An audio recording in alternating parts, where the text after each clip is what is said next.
அனைவருக்கும் வணக்கம். இதில் இருக்கிற ஓலைச்சுவடிகள் எல்லாம் நான் யூடியூப்பில் பதிவிடுறதும் இப்போ புத்தகம் எழுதி கொண்டிருக்கேன். அதுக்கும் அதில் இருக்கிற விஷயங்களும் என்ற மாணவர்களுக்கு, என்னிடம் படிக்கும் மாணவர்களுக்கு நான் கற்பிக்கிறதுக்காகவும் தேர்வு செய்து எடுத்து வைத்த ஓலைச்சுவடிகள். உங்களுக்காக ஒரு 60 கட்டு ஓலைச்சுவடி தேர்வு செய்து எடுத்து வச்சிருக்கிறேன். இதில் பாருங்க, இந்த ஓலைச்சுவடி இதில் இருக்கிற பிரயோகத்தை நீங்கள் முழுமையாக படித்தாலே சிறப்பான மாந்திரிகர் ஆவீர்கள். மகாபாரத காலத்தில் பயன்படுத்தப்பட்ட நாகாஸ்திரம், பிரம்மாஸ்திரம், பாசுபதாஸ்திரத்தை பற்றியான உண்மையான மந்திரங்களோட பிரயோகிக்கும் முறைகளோடு இருக்கிற ஓலைச்சுவடிகள். இதுவும் ஒரு கடுமையான ஒரு பிரயோக மந்திரம். இப்படி இதில் இருக்கிறது எல்லாமே உண்மையான மாந்திரிக முறைகள். நீங்கள் சிறப்பாக என்னிடம் கற்றுக்கொண்டால் எல்லாமே வஞ்சகம் இல்லாமல் மறைக்காமல் தருவேன். இதுவரை யாருமே இப்படி யாருக்கும் கொடுத்ததில்லை. எனக்கு மறைக்க வேணும் என்று இல்லை. எந்த முப்பாட்டனார் வழியாக வந்த ஓலைச்சுவடிகள் 1934ஆம் ஆண்டு எழுதப்பட்ட ஓலைச்சுவடிகளும் அதற்கு முற்பட்ட ஓலைச்சுவடிகளும் தான் இதில் இருக்கு. என்னிடம் கற்றுக்கொள்பவர்களுக்கு சிறப்பாக நான் எல்லாமே சொல்லித் தருவேன். எல்லாம் கற்றுக்கொள்ளலாம். மந்திர பயிற்சியினை பெற விரும்பும் ஆண் பெண் இருவாளரும் சாதி மதம் எதுவும் பார்ப்பதில்லை. உங்களுக்கு அனைத்தும் கற்றுத்தரப்படும்.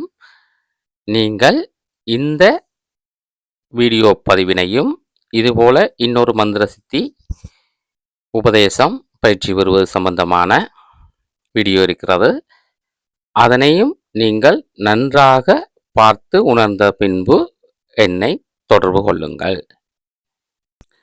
குட்டிச்சாத்தான் மந்திர பிரயோகத்தில் 390 குட்டிச்சாத்தான்கள் இருந்தாலும் பிரதானமாக மாயா குட்டிச்சாத்தான் இது பல மாய வேலைகள் செய்வதற்கு உதவும். பொருள்கள் கொண்டு வந்து தருவது போன்ற பல மாய வேலைகளுக்கு இது உதவும். இதுபோல பறக்குட்டிச்சாத்தான், அதாவது பறக்கும் குட்டிச்சாத்தான், பூக்குட்டிச்சாத்தான், கருங்குட்டிச்சாத்தான், தீக்குட்டிச்சாத்தான், புலக்குட்டிச்சாத்தான், விஷ்ணுமாய குட்டிச்சாத்தான் என்று பிரதானமான குட்டிச்சாத்தான்கள் இருக்கிறது. 390 இருந்தாலும் இவைதான் பிரதானமான குட்டிச்சாத்தான்களாக இருக்கின்றது. இவற்றின் பூசை முறைகளும் என்னிடம் இருக்கிறது. சரியான முறையிலான வசம் செய்யக்கூடிய மந்திர முறைகள். எல்லாவற்றிற்கும் பொதுவான குட்டிச்சாத்தான் பிரயோகத்தையே நான் உங்களுக்கு தருகிறேன். அதை குட்டிச்சாத்தானை நீங்கள் வசப்படுத்தி பல வேலைகள் செய்து கொள்ளலாம். பொருள்கள் எடுத்துக்கொள்வது, சத்துருக்களை அழிப்பது, பணம் வர வைத்துக் கொள்வது, உங்கள் காரிய தடைகளை நிறைவேற்றிக் கொள்வது, பலவிதமான பிரயோகங்களையும் செய்து கொள்ளலாம். குறி சொல்லக்கூடிய முறையில் எல்லாம் இருக்கிறது. கருங்குட்டிச்சாத்தானில் கைக்கருப்பு முறைகளும் இருக்கிறது. குட்டிச்சாத்தான் பூசை முறையில் குட்டிச்சாத்தானை நீங்கள் பூசை செய்யும் பொழுது சரியான விசுவாசம் இருக்க வேண்டும், சரியான பக்தி இருக்க வேண்டும். இருந்தால் மட்டுமே குட்டிச்சாத்தான் உங்களுக்கு வசப்படும். மற்றவர்கள் மற்றைய வீடியோக்களில் அல்லது குருமார்கள் சொல்லித்தரும் பிரயோகங்களில் எவ்வாறு சொல்லித் தருகிறார்கள் என்பது எல்லாம் சரிபோல எனக்கு தெரியாது. ஆனால் நீங்கள் குட்டிச்சாத்தான் மந்திரத்தை 1,00,000 உரு கொடுக்க வேண்டும். 41 நாள் அல்லது 48 நாள். மலையாள முறையில் 41 நாளும் எமது திராவிட முறையில் 48 நாளும் இருக்கிறது. நான் சொல்லும் இம்முறை நீங்கள் 48 நாட்கள் பூசை செய்ய வேண்டும். ஒரே நேரமாக இருக்க வேண்டும். அதாவது இரவில் ஆரம்பித்தால் ஒரு 9 மணிக்கு நீங்கள் ஆரம்பிப்பீர்கள் என்றால் ஒவ்வொரு நாளும் நீங்கள் அந்த 9 மணிக்கு பூசை ஆரம்பித்து விட வேண்டும். விசுவாசம் முக்கியம். ஒரு நாள் பூசை குழம்பினால், தடைப்பட்டால் திருப்பி ஆரம்பத்திலிருந்து தான் நீங்கள் செய்ய வேண்டும். கவனமாக செய்ய வேண்டும். சுத்தத்தோடு நீங்கள் இருந்து செய்ய வேண்டும். அல்லாவிட்டால் குட்டிச்சாத்தானின் கோபத்துக்கு ஆளாவீர்கள். குட்டிச்சாத்தான் அவ்வளவு எளிதாக மன்னிக்கும் தெய்வமும் அல்ல. இதையெல்லாம் தெரிந்து கொண்டு குட்டிச்சாத்தான் பிரயோகத்தை நீங்கள் எடுங்கள். இது நான் தரும் மந்திரம் ஒரு திராவிட முறையிலான மிக சிறந்த மந்திரம். இதற்கு பல பிரயோக முறைகளான பல இருக்கின்றன. எதிரிகளை அழிப்பது, வீடு கல்லெறிய வைப்பது என்று பல பிரயோக முறைகள் இருக்கின்றன. நான் உங்களுக்கு அவரை வசப்படுத்தி உங்கள் முன் வர வைக்கும் பிரயோகம்தான் இப்பதிவில் உங்களுக்கு தருகிறேன். கவனமாக செய்ய வேண்டும். அனைத்தையும் நான் முறையாக உங்களுக்கு கூறுகிறேன். நீங்கள் கவனமாக செய்யுங்கள். குருமுறை மூலம் நீங்கள் கற்றுக்கொள்வது மிக சிறந்தது. எல்லா குட்டிச்சாத்தானுக்குரிய பிரதான குட்டிச்சாத்தானுக்குரிய மந்திர முறைகள் இருக்கின்றன. நீங்கள் சரியான முறையில் கற்றுக்கொள்ள விரும்பினால் தொடர்பு கொள்ளலாம். உங்களுக்கு அனைத்தும் கற்றுத்தரப்படும். அடிப்படை பூசை முறைகள் நிச்சயமாக நீங்கள் தெரிந்திருக்க வேண்டும். அல்லாவிட்டால் இதில் எந்த பிரயோசனமும் உங்களுக்கு கிடைக்கப் போவதில்லை. எந்த மந்திரத்தை உங்களுக்கு யார் தந்தாலும் அது உங்களுக்கு பிரயோசனப்படுவதற்கு இல்லை. அதையெல்லாம் போலி என்பதை அறிந்து கொள்ளுங்கள். இப்பொழுது நாங்கள் குட்டிச்சாத்தானின் மந்திரத்தை பார்ப்போம். ஓம் ரீம் ஸ்ரீம் அங் ஜிங் வங் ரங். குட்டிச்சாத்தானே, நான் நினைத்த இடத்தில் செல்லு. நான் சொன்னது கேட்டு நடந்து வா. ஸ்வாகா. இதுதான் மந்திரம். இதை நீங்கள் 1,00,000 உரு கொடுக்க வேண்டும். இம்மந்திரம் பூசைகள் பூர்த்தியாகும் போது குட்டிச்சாத்தான் உங்கள் முன் பிரசன்னமாகும். உங்கள் கண்ணுக்கு தெரியக்கூடியவாறு பிரசன்னமாகும். நிச்சயமான ஒரு சிறந்த மந்திர முறை. இதற்கு ஒரு யந்திரம் இருக்கிறது. பின்னால் யந்திரத்தை பார்ப்போம். இப்பொழுது இம்மந்திரத்தை சித்தி செய்யும் முறைகளை பார்ப்போம். இதை நீங்கள் பூர்வாங்க பூசை, விக்னேஸ்வர குரு பூசை முடிக்க வேண்டும். விக்னேஸ்வர பூசை முடித்து சங்கல்பம் செய்து கொண்டு அதன் பிறகு மந்திரத்தை சாப நிவர்த்தி செய்து கொள்ளுங்கள். பரமேஸ்வரி சாப நிவர்த்தி மந்திரம் மூலம் இம்மந்திரத்தை நீங்கள் சாப நிவர்த்தி செய்தால் சிறப்பாக இருக்கும். எனது அனுபவ சில முறைகளிலேயே நான் இதை கூறுகிறேன். சிறப்பாக இருக்கும். அதன் பின் நீங்கள் சாப நிவர்த்தி செய்ததற்கு பிறகு பிராண பிரதிஷ்டை செய்து கொள்ளுங்கள். அதன் பின் மூல மந்திரத்தை உச்சரிக்க தொடங்குங்கள். இதற்கு நீங்கள் பூசை அறையை சாணத்தால், நல்ல பசுஞ்சாணத்தால் பூசை அறையை மெழுகி இருக்க வேண்டும். அதிலேயே பூசை செய்ய வேண்டும். வடக்கு அல்லது கிழக்கு நோக்கி நீங்கள் இருந்து பூசை செய்ய வேண்டும். வடக்கு சிறந்தது. கருப்பு ஆடை நீங்கள் அணிந்திருக்க வேண்டும். அமாவாசையில் இப்பூசையினை ஆரம்பிக்க வேண்டும். 48 நாள் தொடர்ந்து ஒரு நாளும் இடைவிடாது பூசை செய்ய வேண்டும். இரவு 8 மணிக்கு பிறகு இப்பூசையை ஆரம்பிப்பது மிக்க நல்லது. தனி இடமாக இருக்க வேண்டும். வீட்டிலாக இருந்தாலும் தனி இடமாக இருக்க வேண்டும். இயன்றவரை உங்கள் வீட்டை தவிர்த்து இதற்கென தனியாக உங்கள் வீட்டின் பின்புறம் ஒரு பூசையறை தயாரித்து அதிலிருந்து நீங்கள் செய்வது மிகச் சிறந்தது. ஏனென்றால் இவர் பிரசன்னமாகக்கூடிய, உங்களுக்கு முன்னால் வரக்கூடிய தேவதை என்பதால் மற்றவர்களின் இடையூறு இருக்கக்கூடாது. அப்படி இடையூறு இருந்தால் அது உங்களுக்கு ஆபத்தில் முடியும். குட்டிச்சாத்தானுக்கு நைவேத்தியமாக வெற்றிலை, பாக்கு, பழம், பலகாரங்கள் வைக்க வேண்டும். பழங்கள் பல வகையான பழங்கள் நீங்கள் வைக்க வேண்டும். நெற்பொறி தேவையான அளவு வைத்துக் கொள்ளுங்கள். இறைத்தும் விட வேண்டும். பூ, இவருக்கான பூ காட்டு முல்லை பூ வைக்க வேண்டும். காட்டு முல்லை பூ கிடைக்காவிட்டால் வெண்மையான பூக்கள் வைக்க வேண்டும். வெண்மையான பூக்கள் மட்டுமே நீங்கள் இவருக்கு வைக்க வேண்டும். அவள் தேங்காய் துருவல் இட்டு, தேனிட்டு, சர்க்கரை இட்டு அவள் குழைத்து வைக்க வேண்டும். முக்கியமாக தேன் நீங்கள் வைக்க வேண்டும். தேன் ஒரு சிறு பாத்திரத்தில் தனியாகவும் வைக்க வேண்டும். அத்தோடு பால் வைத்து பால் வைத்து விடுங்கள். தூபம், தீபம் காட்டுங்கள். நிலையான ஒரு நிலவிளக்காக இருந்தால் சிறப்பாக இருக்கும். இப்பூசை நீங்கள் கும்பம் வைத்து செய்ய வேண்டும். ஒரு பாத்திரத்தில் தட்டி, ஒரு பித்தளை தட்டி, தாமிர தட்டில் நீங்கள் அரிசி பரவி, அந்த அரிசிக்கு மேல் ஓங்காரம் எழுதி, அதன் மேல் சிறு முல்லைப்பூக்கள் இட்டு, தர்ப்பையிட்டு, அதன் மேல் கும்பம் வைத்து, கும்பத்துக்கு நூலெல்லாம் சரியான முறையில் சுற்றி, கும்பத்திற்கு வர்ண பூசை செய்து, அதற்குள் ஜலம் விட்டு வர்ண பூசை செய்ய வேண்டும். சுவர்ண புஷ்பம் கும்பத்துக்கு இட வேண்டும். பழம் 1, பாக்கொண்டு, வெற்றிலை 1, ₹1 பணம் இவ்வளவும் விட்டு, அபிஷேக திரவியம் விட்டு, நீங்கள் அதன் மேல் மாவிளை வைத்து, மாவிளையின் கீழ்ப்பக்க காம்புகளை நீங்கள் முறித்திருக்க வேண்டும். வெட்டி 5 மா இலை வைத்து, அதன் மேல் கும்பம் வைத்து, அதன் மேல் கூச்சம் வைத்து, கருத்த பட்டு சாத்தி நீங்கள் பூசை செய்விக்க வேண்டும். கும்பத்தின் கலசத்திற்கும் தேங்காய்க்கும் திருநூறு, சந்தனம், குங்குமம் இட்டிருக்க.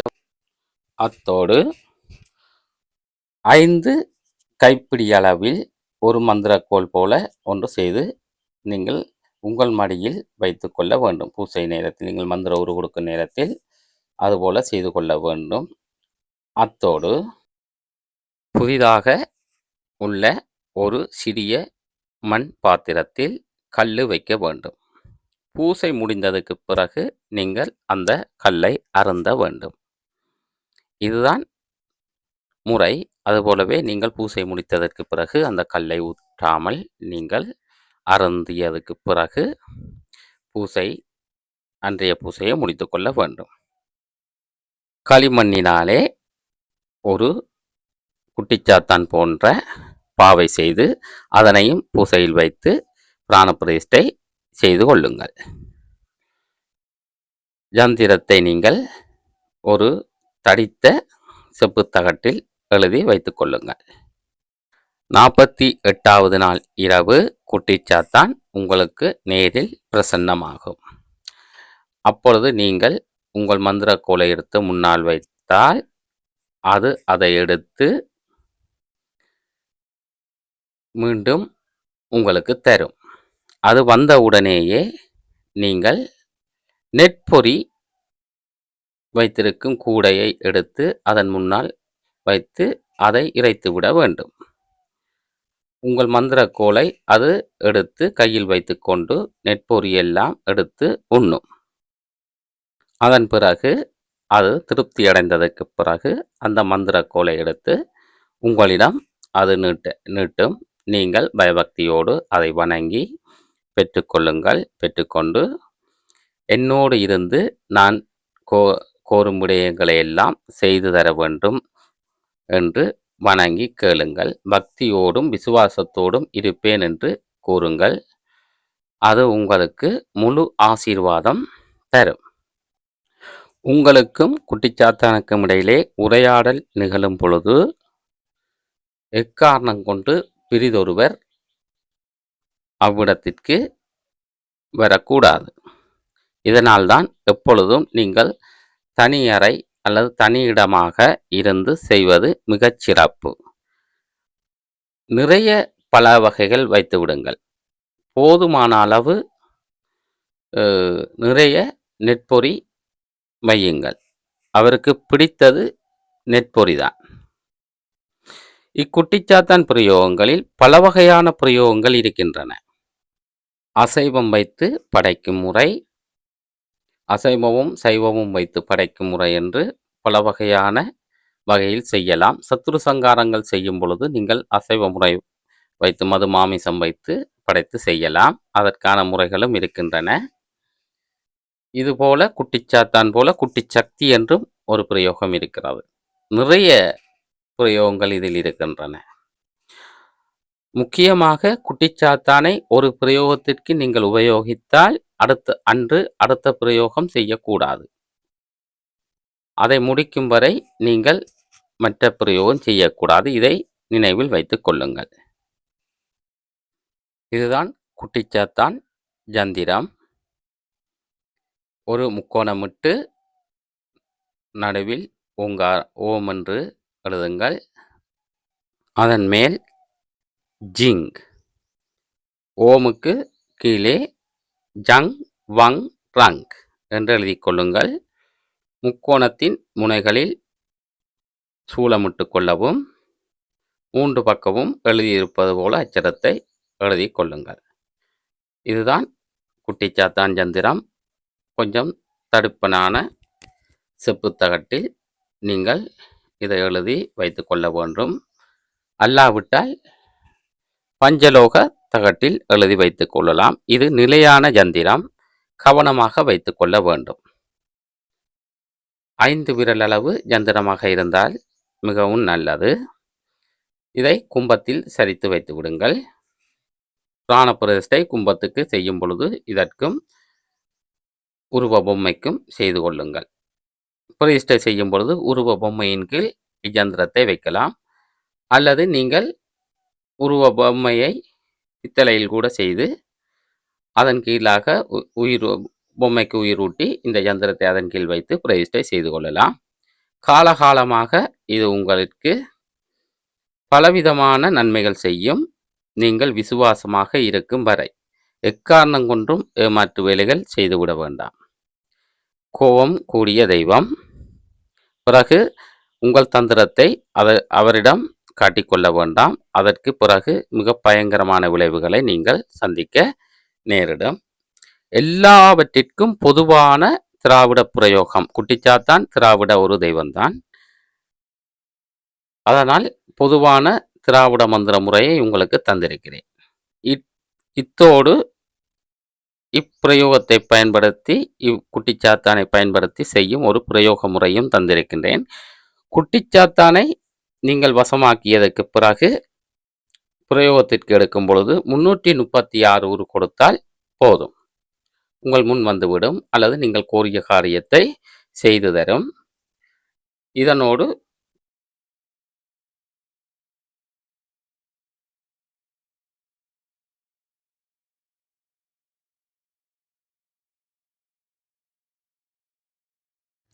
ஹ்ரீம் செந்தாமரை ஆற்றில் சிறுமணனில் வெள்ளை கல்லு கொண்டு எறிந்து விளையாடும் குட்டிச்சாத்தானே, வா வா வந்து எனக்கு வசமாகி நான் நினைத்த இடத்தில் கற்கள் மழையாக பொழிய ஸ்வாகா. இதை நீங்கள் பிரயோகத்திற்கு 1008 உரு கொடுக்க வேண்டும். கொடுத்து அதன்பின் ஒரு ஆற்றில் நீங்கள் வெண்கற்கள் கொண்டு வந்து பிராணப்பிரதிஷ்டை செய்து தாக்கு பிராணப்பிரதிஷ்டை செய்து குட்டிச்சாத்தானுக்கு மது மாமிசம் கல் வைத்து பூசை செய்து மூலமந்திரத்தை உச்சரித்து அதன் பிறகு இந்த பிரயோக மந்திரத்தை உச்சரித்து இந்த கற்களை கொண்டு சென்று நீங்கள் எவ்விடத்தில் கற்கள் விழ வேண்டும் என்று நினைக்கிறீர்களோ அவ்விடத்தில் 3 தடவை மந்திரத்தை சொல்லி எறிந்துவிட்டு வந்தால் அந்த வீட்டில் கற்கள் விழுந்த வண்ணம் இருக்கும். பலவித உபாதைகள் அவர்களுக்கு நடக்கும். இதை கவனமாக நீங்கள் தெரிந்து கொண்டு சரியான முறையில் செய்யுங்கள். இதுபோலவே தன ஆகுஷ்டனம், மாயாஜாலம் செய்வதற்கு, சத்ரு சங்காரம் செய்வதற்கு என்ற தனித்தனி மால் மந்திரங்கள் பிரயோக மந்திரங்கள் இருக்கின்றன. மூல மந்திரங்கள் இதனையே பயன்படுத்தி கொள்ளலாம். இதைவிட வேறு சில மூல மந்திரங்களும் இருக்கின்றன. சரியான முறையில் பயிற்சி பெற விரும்புபவர்கள் தொடர்பு கொண்டால் உங்களுக்கு அனைத்தும் கற்பிக்கப்படும். வீடியோ பிடித்திருந்தால் லைக் செய்யுங்கள், சப்ஸ்கிரைப் செய்யுங்கள். ஏனையோருக்கும் இதை சுயநலமின்றி பகிருங்கள். மீண்டும் ஒரு வீடியோவில் சந்திப்போம். நன்றி, வணக்கம். சுயநலவாதிகளுக்கும் அதர்மக்காரருக்கும் வஞ்சக கஞ்சர்களுக்கும் எனது மந்திரங்கள் சித்திக்காது அழிவையே தரும். சிவன் மீது ஆணை.